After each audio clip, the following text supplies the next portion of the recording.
আসসালামু আলাইকুম। আলহামদুলিল্লাহ ওয়াহদা ওয়াসসালাতু ওয়াসসালামু আলা মান লা নাবিয়্যা বাদা। একটি গুরুত্বপূর্ণ জিজ্ঞাসা, যেসব মুসলিম ভাই বোন রাতে সালাত আদায় করে থাকেন বা সালাত আদায় করতে চান, শেষ রাত্রে উঠতে পারবেন কি না এরকম একটা ভয়ের আশঙ্কা থাকে, যার কারণে আপনারা ভিতর পড়ে নেন। আবার ভোর রাত্রে উঠে আপনারা ভিতর পড়বেন কি না, বা তারাবি পড়া যাবে কি না, বা তাহাজ্জুদ পড়া যাবে কি না, বা রাতের সালাত পড়া যাবে কি না, এসব একটা আশঙ্কার মধ্যে থাকেন। এ ব্যাপারে একটি গুরুত্বপূর্ণ জিজ্ঞাসা, আর তা হচ্ছে বিতির সালাতের পর অন্য কোনো সালাত আদায় করা যাবে কি। বিতির সালাতের পর যখন রাত্রে ঘুম ভাঙবে তখন আপনি সালাত আদায় করতে পারেন। বিতির পড়ে নিয়েছেন, যার কারণে আর আপনি রাতে কোনো সালাত আদায় করতে পারবেন না, বিষয়টি এমন নয়।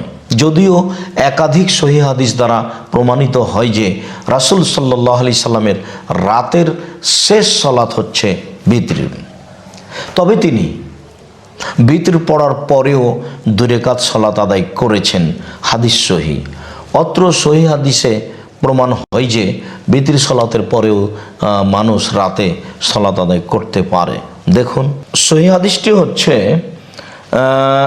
ইবনে মাজার হাদিস নাম্বার 1195। 1195 নাম্বার হাদিসটি পেশ করার পূর্বে ইমাম ইবনে মাজাহ রাহিমাহুল্লাহ একটি অধ্যায় উল্লেখ করেছেন, বাবু মাজা ফির রাকাতাইন বাদাল বিতরে জালেসান।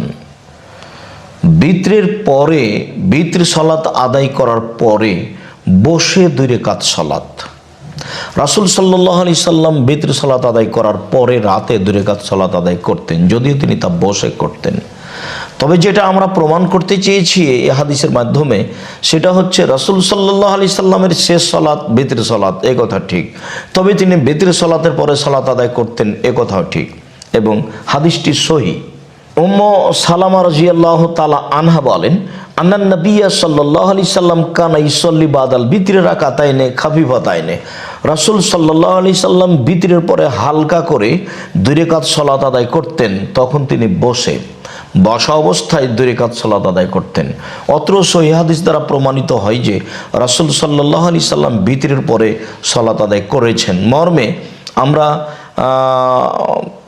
রাতে উঠলে যে কোনো সময় ঘুম ভেঙে যদি আমরা জেগে যাই, তাহলে ওযু করে 2 রাকাত সালাত আদায় করব।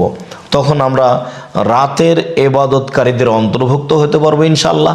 সাথে সাথে আমরা রাতে উঠে কিছু তাসবিহ তাহলিল করতে পারবো, এবং 2 রাকাত সাথে আরও যা আমরা নফল সালাত আদায় করা প্রয়োজন মনে করব তা আমরা করতে পারবো।